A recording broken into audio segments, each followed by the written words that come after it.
everybody, hope you're doing well. So, the Yankees are coming off just a sloppy loss yesterday at the hands of the Washington Nationals. They're tied 1-1. They have the opportunity to win the series today, right? And I darn well hope that they do. We got Carlos Rodon on the mound tonight. So, and we need him to shove. We really, really do.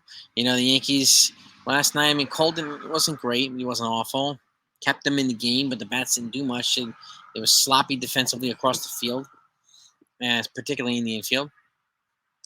And, the bats started to come to life, but by the time they did, it was too late. They didn't. They waited until the ninth inning to come apart. To just come alive. So it wasn't enough, right? But nevertheless, they still have 78 wins. They've just got 30-plus games left in the season.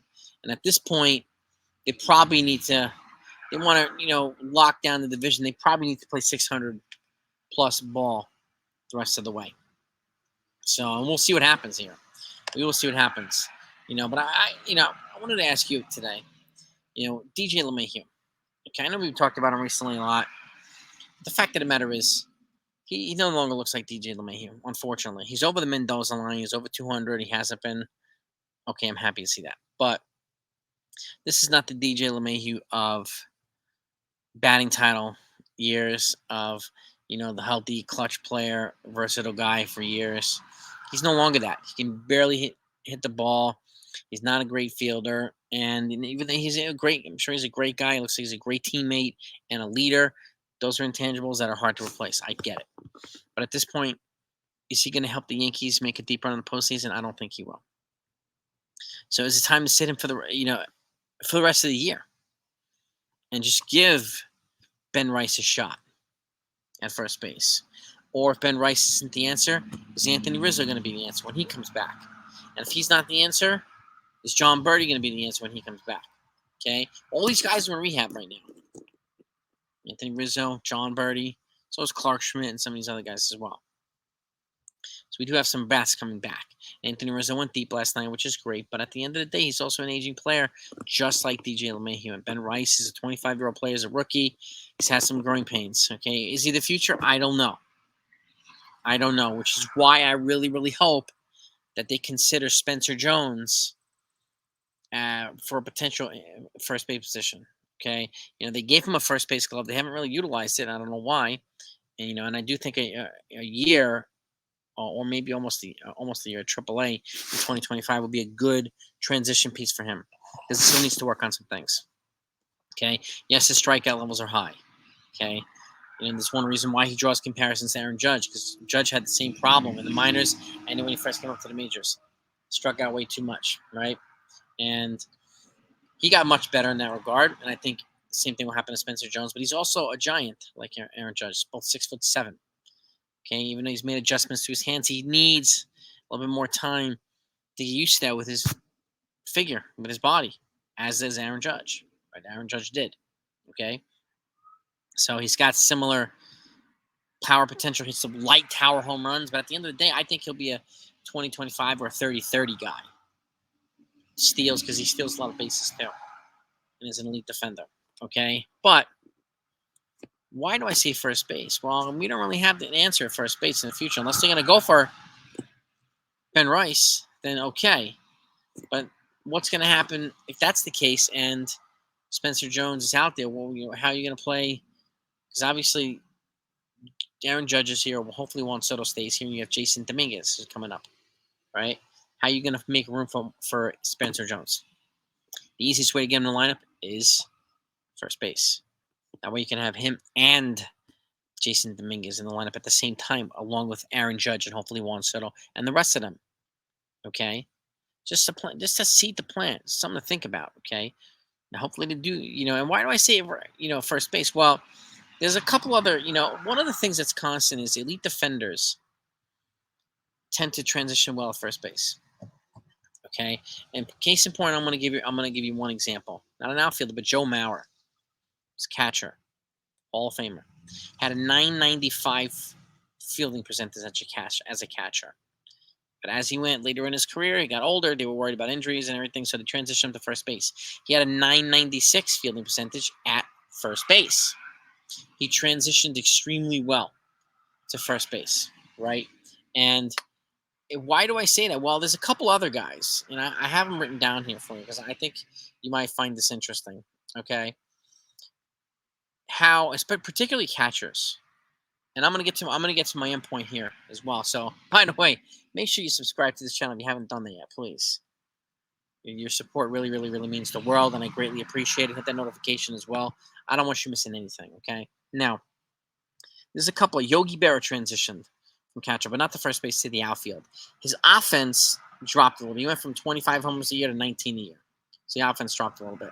Joe Torre, former manager of the Yankees, he transitioned as well from catcher to other positions. Went from 21 home runs a year to 15. Okay. Ted Simmons, he transitioned as well from catcher to other positions. He went from 17 homers to 12 homers. Mickey Tettleton went from 12.6 homers to 31 homers from catcher to other positions. His went up. Okay, as did B.J. Surhoff.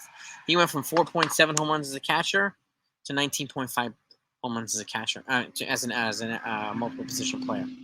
Brian Downing went from 9.4 home runs as a catcher to 22 home runs playing other positions. Okay, and Victor Martinez, him, went from 10.8 home runs as a catcher to 17.5 playing in other positions. So at the end of the day, there are some players whose offense goes up or down when they move from catcher to other positions. But one of the constants I bring here is their defense. And all these guys move from other positions outside of catcher later on in their careers. Why am I bringing this up? Well, I've said recently that, a good way to keep Austin Wells in the lineup right now, if you want to play Jose Trevino, and it seems like they do want to play him, and the fact of the matter is, he's the backup catcher. They're going to play him on occasion, okay? Whether it's 20% of the games or a third of the games, whatever, we got to deal with it, okay? And that's the case, and you still want Austin Wells' bat in the lineup, whose bat is better than Jose Trevino's, first base is an option to play him at. Okay, he was also a catcher, first baseman in college at the University of Arizona. He has the versatility to move to positions. And again, catchers transition well.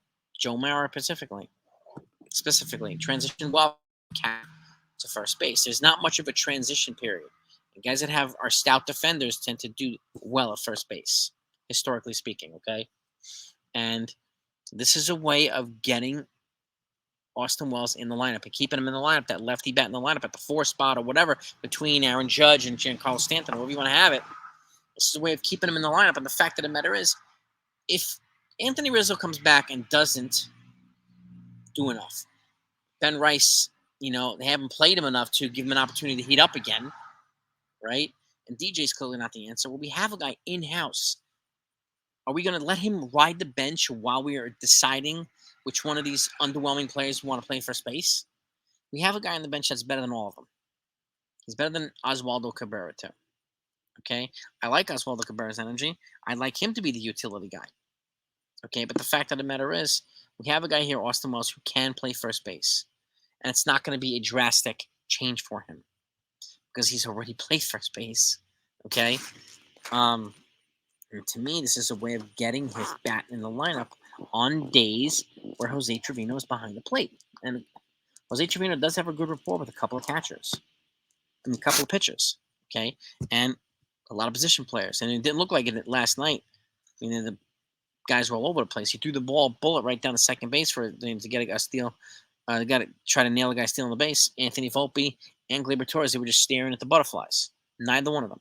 Gleyber Torres got the error, but those guys should have been at the freaking ball, right? He did his job, Jose Trevino, okay? And the fact of the matter is he'll continue to do his job, but he is going to be the backup for Austin Wells. And at some point, Austin Wells would be good to have a day off on occasion. If you don't want to give him a day off, you play him at first base where he's better than all the other guys we have here already. I don't see the problem here, right? At the end of the season, they make a decision. Anthony Rizzo's got a $17 million team option or a $6 million buyout. Do you want to save the $11 million and put that towards hopefully re-signing Juan Soto? I think you do. I would. Okay?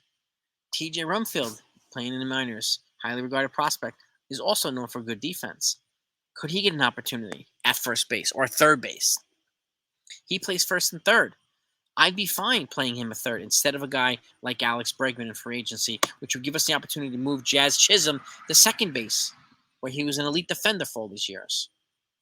Okay, and then you'd have Chisholm at second, maybe Rumfield at third, and then you'd have a first baseman. First baseman, and at some point it could be Spencer Jones.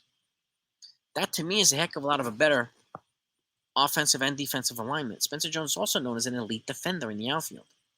Okay, he's rated higher than Jason Dominguez. Defensively, yeah, he is. And he's also fast, like Ellie De La Cruz. So there's a skill set there that we do not want to give up on or get rid of. I know he was put on the market, but he wasn't moved.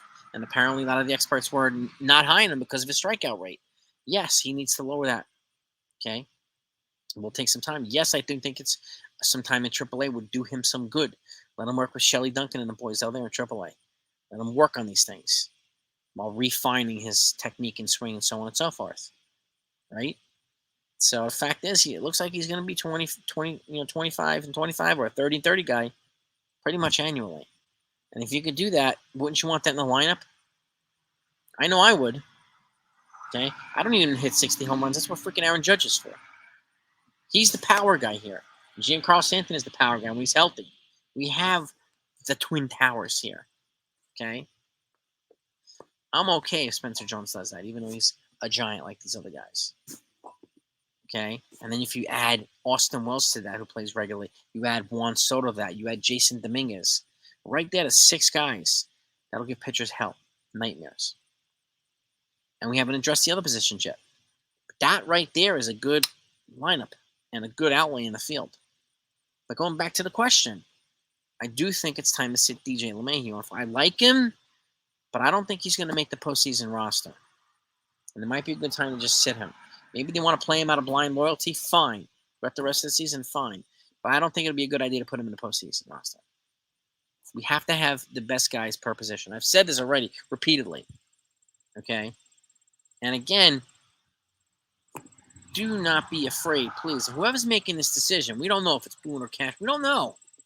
We're going on speculation and other people's talking points. I'm not wasting my time with that. Okay? All I'm doing is asking you guys, please consider Austin Wells at first base while Jose Trevino is behind the dish. Because he's better than the first baseman we have now. Okay? You want to talk about first baseman in the offseason? Go right ahead. You want to look at Murakami and some of these other guys? Fine. Go ahead.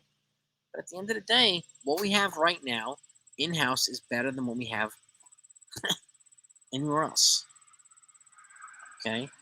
He's a better first baseman who plays catcher than the first baseman we have. Now, we'll see how Anthony Rizzo does when he comes back. I like the fact that he went deep yesterday. He was 2 for 2. That was fantastic. And he's an elite defender. There's no denying that. And he's a pro and a leader and a great teammate, just like DJ. Okay, those guys, DJ to me, you put him as a blue-collar player. I love those guys. Okay? And Rizzo's the same way. He just happens to be a wizard with the glove. First base. Good for him. But we do need offense. One of our biggest problems we had is offense. And if we can replace that glove with another good glove at first base and not compromise offense with Austin Wells, it might be a good idea. That's why at the end of the day, I think it might be better to have Austin Wells and Anthony Rizzo on the postseason roster. And next year, you want to gamble on TJ Rumfield, you go right ahead. It'll cost a hell of a lot less than Murakami would from Japan. It's probably going to cost $200 million, right? For all we know. So, give me your thoughts on this game. Okay, to me, I understand it's a tough decision to make. And there's no need to trash DJ or trash Boone or trash Cashman. These guys don't want to make this decision. I don't blame them. And there's no need to be a creep and trash these guys. That's why I asked them, please consider Austin Wells at first base. He would be better for the team right now. And I like players, but I like the team better. And I hope that you all do too. Give me your thoughts on this. Let's have a discussion. Have a good day. Let's get root for these Yankees to win tonight. I'll see y'all tonight. Peace.